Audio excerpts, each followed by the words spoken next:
So the difference between I did my high schooling in Calgary, Alberta. I do have Canadian background in that sense. But the jump straight into the university life was a big shock. I was just the smart kid that would get by and do 100% on the exam without studying, and then I realized I hit university, and the biggest life lesson I learned is how do I learn? I learned how I learned. I needed to work abroad just in that sense. If you do want to work Canadian abroad, all these certifications that you're doing, all these diplomas, everything medical, laboratory, or technologist, they're great programs if you want to travel and work as a Canadian abroad. Don't be afraid to ask questions. I think that's the biggest thing that got me through all my schooling is like, if I didn't understand, I would just either, if you don't want to do it in front of the class, you can just go have a cool relationship with your professor. That's the best thing you can do. Become best friends with your professors and ask all the questions. Ask all the questions. Right. Try reading first. Try it on your own. If you still don't get it, then ask.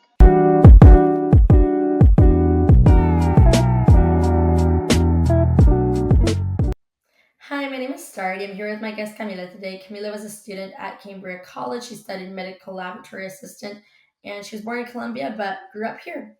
Hi, Camila. Hi, Stardy. Thank you for having me. Very excited to talk about my schooling here in Canada. It's been quite of a educational journey, but excited to share everything I know. Yeah, of course. So to start off, I thought I'd ask you, what's it like living in a country where like the winter lasts like half the year?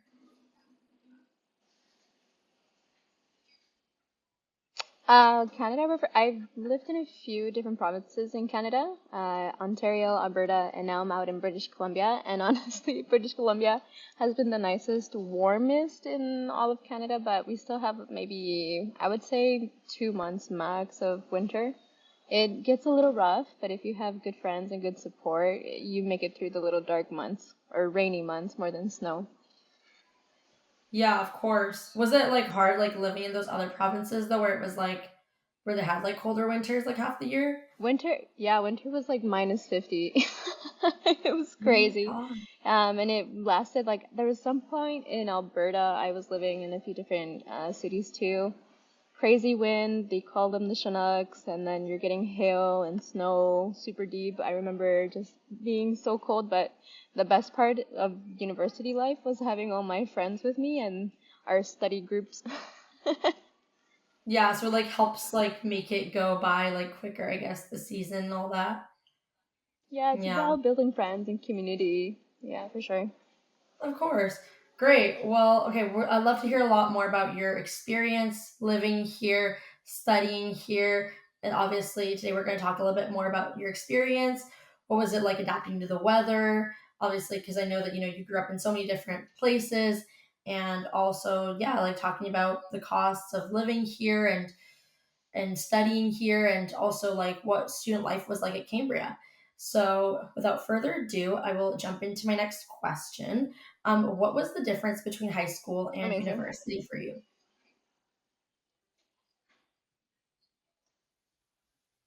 So the difference between I did my high schooling in Calgary, Alberta. I do have Canadian background in that sense. But the jump straight into the university life was a big shock. I was just the smart kid that would get by and do 100% on the exam without studying, and then I realized I hit university, and the biggest life lesson I learned is how do I learn? I learned how I learned. If that makes sense to you, it will. Yeah, So like just your learning learning how style. to study and what works for you. I'm a lot more of an artistic person. I love singing. And so everything visual videos and correlating it to a song. I was just studying my anatomy and all those raps and songs, and I was like, yeah, okay, I got it. Nice. But for Cambria, I say, so studying here, there's a few campus locations for Cambria College. It's more of a smaller, private owned. I think my class, I think there was 8 of us, so I studied medical laboratory assistant program here in Surrey. The college was beautiful, was amazing. I loved my professors. We were a class of 8 in total, but usually they take up around 20 students at a time. I just was lucky with a more personal sized class and evening. So I was being able to work in the day and then do my evening classes. It was a full time, so I was doing full time job and full time study at night. My life for sure was pretty hectic for some time, but you just always find the motivation of why you're even doing this stuff and why you're studying in the first place and in a place like Canada. So that's your Yeah. motivation. And the teachers, everyone, there was a lot of us, just immigrants, different ethnicities and cultures coming together, different ages. There was for sure a mix of some my age, maybe a little bit younger, and older, mature students as well. And just building that community of like helping to study and like having to memorize all these different exams or test tubes that we were doing specifically for the course that I was doing. If you want to know a little bit more about that, I will let you know. But the main idea was just trying to, even just living, I did take a student loan. So that's something I will have to take care of at some point. But the college during COVID did offer free semesters. So that's how I even heard about it, that the government was supporting medical laboratory assistant or all these different programs that they have just to help with the pandemic. And that's how I started. I fell in love with campus, the people, the education, the hands-on experience. I did get my practicum placing in a lab that I've always wanted to be in. And during practicum, I was hired. I had my interview and hired right away. So job-wise, it's in demand. Healthcare is always in demand. And it's always a great place to be if you think of studying and immediately need something to work. In Canada, it's one of the best options, I would say, in any country because it's always going to be needed. But schooling-wise, I did 9 months in total. There are other institutes that do it a bit shorter, but I personally preferred a little bit extra time just to make sure that I really honed in my skills. Because I'm doing things like phlebotomy and ECG, so it's really hands-on with patients in the healthcare field. And living wise, it's a little expensive. I was having to drive out, and if you don't have a car, it's kind of hard to get around depending where you live. I live out on the farms. I had to go out to Abbotsford. You're Wow. spending on gas, you're spending to be in school to be there, and sometimes it gets stressful, but it's all worth it. And if as long as you're set on your goals and why you're doing things, it's a blessing every day. Yeah. And just the experiences, yeah. Yeah, but I think just trying to manage your money. If I got help because I live with roommates, but just Of living course. expenses, you had to think of food, your car, your semester. Semester prices are really reasonable. It's also why I decided to take the course, other than just my passion for healthcare. It made Yeah. sense. What was like the tuition like? Like, what's the average tuition per semester? Tuition for this For my college specifically, so you're paying for the whole 9 months. It was it can be 13,000, but I think it was Mm. 16,000, but they gave you like a 3,000 grant off the top. There's so many different scholarships or even sponsorships that you can get from the university. It was pretty cool. But yeah, that's Nice. usually like I've heard some other courses and other institutes, it could be like up to 20,000. So I also chose Yeah. Cambria for that reason. And how was the rent like? Like, what was your rent expensive or was it like reasonable with Rent, managing yeah, so the school? I live out a bit further. I'm expensive, I think this is all perspective, right? Because in Vancouver and it's kind of always a higher tag to living expenses, especially Hmm. rent and Of course. food at this point and gas, everything. Um, so my average, for my room in this nice big house that I share out in Pitt Meadows, I was looking at 1,005, like 1,050 per month, but it did include internet and some utility. So it was pretty good steal, and I live with really great people, and Yeah, that's they always take me good. with We my have like, dogs. So I have to, on top of that, I needed somewhere that would take me with my dogs. Um, Other than that, I think you just think about food, but I'm on my little gym journey, so meal prepping is a big help, and a bunch of coffee while I'm in school, coffee and Red Bull, just in the budget. And after Of that, course. once you start working, it's all worth it. Because they need you so badly in every field, and as long as you're talented and passionate, the money will flow. All the work will be worth it. Yeah, of course, totally.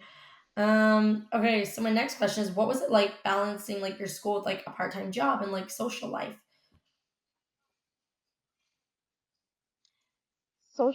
Social life in Vancouver is so nice because we at least do get a nice summer. There's some sunshine, and compared to other cities in Canada, um, people I feel like are a lot more friendlier. There's a lot more of a younger audience as well, and everyone here is just trying to work and study and better their lives. So it's all kind of in the same mindset of, let's call it the Canadian dream.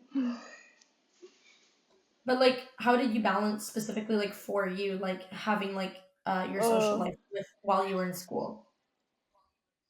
people that say they actually balance their life and were doing it healthy, I don't know. Tell me the secret, because my balance, I would try. Sleep was not the biggest thing on my agenda.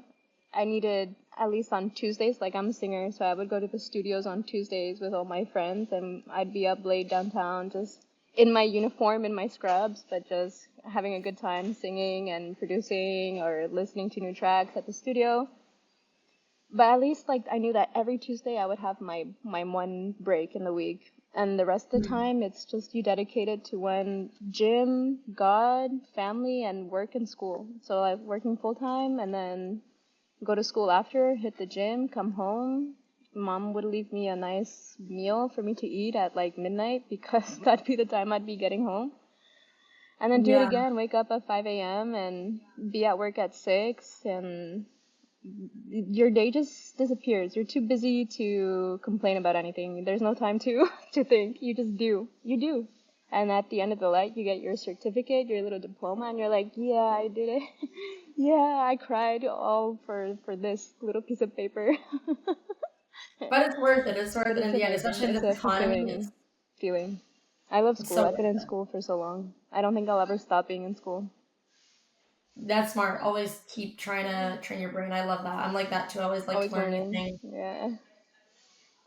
So what was it like adapting to like different weather changes in different provinces and like from Colombia to obviously Canada? Can you talk a little bit more about that? Yeah, I mean, I still get the blues out here in Canada. Like winter can get rough, and it can be pretty hard on your mental health. And my biggest thing is just your support. Have a really strong support network and try and be as healthy as you can be. Because if we're not healthy up mentally and we're struggling everywhere else, it shows in your schooling. Like I somehow finished with honors, A plus, Dean list, like as I usually do, but it was a grind. It was hard. Like there was some period in my time that I was in Saskatoon for whatever reason, and I was doing my online class for that course, MLA. And the winters were insane, insane, insane. It was just freezing, snow up to your knees, wind everywhere. It's dark most of the days. Um, some people like it. Some people like winter cold, but there's only a certain amount of that I can handle Yeah, before I start getting a little sad and just only working in school. So that's where you really need to try and find the balance to either spend time with people that you love or find hmm, your release, like whatever makes you happy, if it's music or working out or art or whatever hobby it is that you do, like make sure you're keeping yourself healthy everywhere in every set.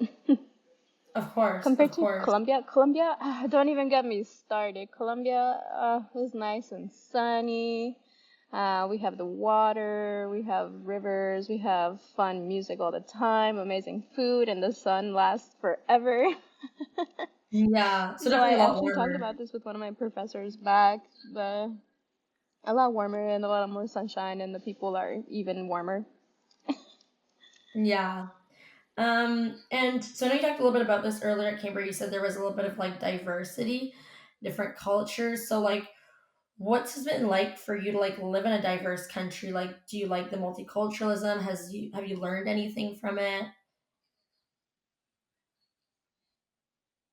I think that's been the biggest difference about not necessarily being full Colombian and not a full Canadian. That dual citizenship and mix is Canada's so full of diversity in the sense of different countries, different cultures. I've even, like, being here, I've been learning Punjabi, I've been learning Farsi, just so many different cultures. It's been amazing. Just, it feels like I'm traveling, but within just Vancouver. And now I have a bunch of countries that I have on my travel list that I need to go to. Yeah, In Colombia, we have our own diversity of just so many different history and mix of people that have now, we're all Colombians, but we're all a different mix of different historical events and periods. So that's beautiful in its sense.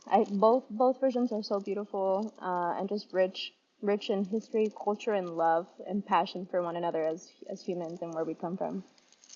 yeah, and we have like so much diversity here. Like you said, like yeah, it's the same thing for me. Like I feel like living in Vancouver, like because I'm from Victoria, so there's not a whole lot of diversity there. So I feel Oh like for yeah, me, like yeah. The yeah, island? when I Yeah, moved yeah. here, it was like, oh my gosh, like I'm meeting people from like all over the world, like because I feel like in Vancouver, there's honestly more diversity, like more people that are from outside of actually like Vancouver that move here.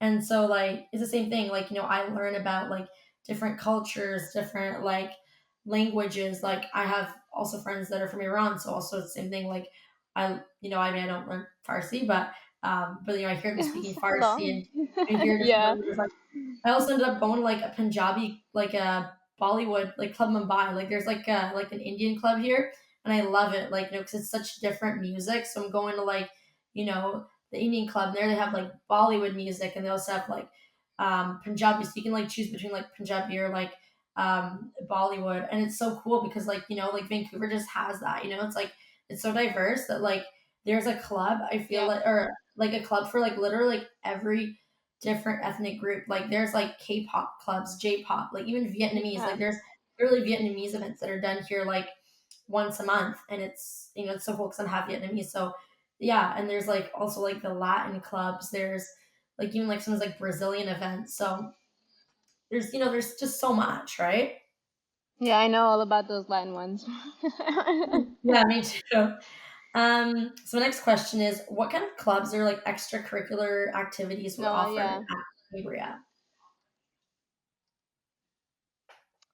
Extracurriculars, it's because it's such a dense course and heavy materials. We would try and do more like student organized holiday type of things like Christmas and birthdays and playing Secret Santa and just a really close relationship with our professors.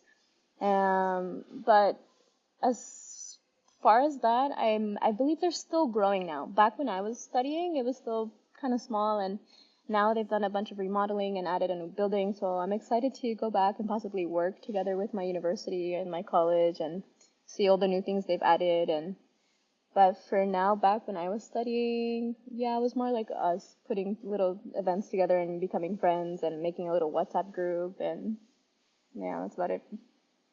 Okay. Is there like a lot of international student groups, like things for like international students that go to Cambria? We did have a mix. There was a mix of a few different ethnicities. But again, I don't think the college was big enough quite yet to have something specific. But if anything, I'm for sure think it's coming, like bigger groups and just associations for the university and the college. Like it's still so small. Hmm. That's I think why also pricing was still really good. Yeah. Um, But no, and if anything, yeah, it's just everyone was so lovable and respectful of each other and our different cultures, and all just learning English too. Like none of us were perfect. I still sometimes slip up with my Spanglish. Hmm. Um, Yeah. but no, it's just everyone's so loving and open and respectful about different cultures because we're all from somewhere. Yeah, like we're all just a Right. bunch of immigrants and trying to study. Cool. So was there a lot of networking opportunities at Cambria? Can you talk a little bit more about the networking side of it? For sure. So they would bring in different speakers, and even for different type of certifications, like we needed our WMIS and first aid and our mask fitting, or just bringing special teachers for different courses just to teach us more about the association, like the CSMLS. We would have people come in. That for sure, they did a great job on that, and even placing us in practicum with the certain laboratories. I just don't want to say the name because for now, I don't know how they feel about that for publicity, but it was a really great experience, really was. Okay. And how do you think Canadian schools like set you up for like a global career? Like say like you study a field in Canada, how do you think like the school here sets you up for like maybe if you want to work abroad? Oh, I have. So I've looked into that, honestly, because I do love traveling and I've been traveling since baby. Um, I did work with the Canadian Red Cross at some period, and even during that time, I was looking at what kind of certification I needed to work abroad, just in that sense. If you do want to work Canadian abroad, all these certifications that you're doing, all these diplomas, everything medical, laboratory, or technologist, they're great programs if you want to travel and work as a Canadian abroad. And in the sense, I have more experience of like working in Colombia and having my business and my laboratory back home. In that sense, having this Canadian experience, I get a lot of invitations back to my university that I did in Colombia, being in the sense of either teaching something or working or having a presentation or just working also with the international relations team about how to get students to in some way come study in Canada and also work afterwards and get licensing. So it's Mm. a project I for sure I'm working on, even through my own self experience and my schooling. So just helping in that way. And so you think like the school here Yeah. adequately set you up for like working in Colombia? For sure, for sure. Anything that you study in Canada abroad is usually accepted. Most of the credits are expected. There's not a lot of recertification that you need to do. They love the experience that you have in Canada and all the certifications. Any little diploma or any little course that you do will always be an extra and an advantage, really, in any career. Nice. And now my next question is how do you think someone can network if they're shy? Like do you have any tips for someone who wants to do networking here but are a little bit shy? A little bit shy. Well, I used to be super shy. So I get it, I get it. But the biggest thing, if you're a little shy in person, send an email. Don't be afraid to send an email. Like nowadays, we have all this amazing phones and technology. I also get a little bit social anxiety sometimes, but I've worked on it, so I do a lot of in-person and exchange number or email. But if not, just a nice formatted, well spoken, well written and introduce yourself that way and then build your confidence up to try and get a little phone call or meet for a coffee and talk to whoever mentor you're trying to reach because they'll just be excited that you're interested and passionate in learning. Right. That's been my experience. Yeah, and I think like there's even like stuff like LinkedIn nowadays too that you can use like where you that's like specifically like more for networking, right? So you don't even have to like be in person, but you can literally like create a LinkedIn account and like do it all online. Exactly. Yeah, yeah. So my next question Exactly. is what Yeah. one That's skill. been a big tool. Yeah. Yeah. The next question is what do you think is one skill that every Canadian student needs for the future? Like if you could like think of one skill. One skill. My biggest thing is study English. I know it's not the easiest thing to hear, but you need to dominate either English or French if you're going to be in Canada. Canada, you're limited to Quebec area if you're doing French, but if you dominate English and if you dominate both, you're set. You're set for Canada. I think that would be my number one tip. Study, study, study. And what if someone already like is Canadian though, but they like so they speak either French or English? Like what's like one skill that they that could help them? Another skill, my number two skill, I think the biggest thing I would say was learning your learning skill. And don't be afraid to ask questions. I think that's the biggest thing that got me through all my schooling is like if I didn't understand, I would just either if you don't want to do it in front of the class, you can just go have a cool relationship with your professor. That's the best thing you can do. Become best friends with your professors and ask all the questions. Ask all the questions. Right. Try reading first. Try it on your own. If you still don't get it, then ask. Then ask. Yeah. Like, don't be shy to ask for help because it's honestly what's going to help you, you know. Yeah, Okay. that's why you're even paying to be there. You're paying to learn. So ask your Yeah. questions if you have them. If you have them online, reach them out after. If you have them in person, do it right then. Before you forget, because that was my way of learning. I loved asking questions. And now my next question is, So what do that's you think tip is the two. best? Yeah. And then my next question is, what do you think is the Hmm. best internship that a student can land here in Canada?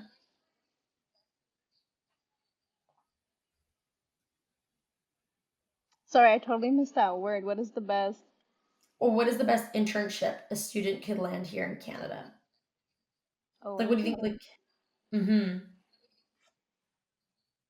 internship. That's a good question. Internship wise, I think to have a really good person to speak about that would be my sister. She's an immigration lawyer and she applied for all the scholarships here at UBC, at her university, her law school. But just knowing that there's so many opportunities, and one especially as immigrant. We came as immigrant children, so a lot of the time we were writing, and my sister was writing to these universities like UBC or even like my college. It's just knowing about why we're doing all this and pursuing it in Canada. So a lot of the Mm-hmm. universities just they always have something. Just make sure you apply for everything and write your little heart out, give them your story, and there's always so many grants and funds. I've taken advantage of a lot of them as well. And you don't think that there's like one specific like internship that could be better than another to get or apply to? I don't think there's maybe one better than the other. It's all depending on you as a your experience and as your person and what you've been through. So there's so many different ones that you can try and apply to, and whatever resonates better with you or aligns better with you, it's usually gifted to you or granted to you. But off the top of my head, it's been a minute, so I don't really have one specifically that I can tell you. Oh, this one, but all of them would be great. Any help is always wonderful. I would always try and take advantage of all of it. Nice. Now, my next question, a little bit different, but what's the Hmm. weirdest slang that you think students pick up in Canada? What's the weirdest slang? Like I Canadian think slang. saying sorry. Yeah, saying sorry. I say sorry to everything. And even in Spanish, they'll be like, "Why are you saying sorry?" And I was like, "Oh, I don't know. I think that's just my Canadian coming out." But sometimes, like, I don't mean it all the time. I just say it because to say it. Sorry, eh? Yeah, Sorry, eh? yeah, That's the slang. That's the slang. for sure. I know. We always say sorry here. Very polite country. Now, what's the most Canadian thing that you've done on campus while you studied here? The most Canadian thing. The most Canadian thing. We did go for a little ice skating. So during Christmas time with some of my school friends. We all went to the ice rink and tried to skate and fall and get back up, and then a hot chocolate afterwards. That was, I think, the most Canadian thing I've I've done during like Christmas time, winter time. No, that's good. I mean, it is kind of a Canadian thing. I mean, ice skating. Yeah, we not. I don't think every country has that. So that's true. Um, my next No, question is. I tried going to one of them in. No, I Oh tried no, going keep to an going. ice rink in Colombia, and they lied to me. It was just like plastic. We were supposed to skate on, and I was like, no, this is not real. It's not Canadian. No, that's not It's Canadian. fake. Now, my last question is, what do you think is the best cheap hangout spot for students here? Yeah.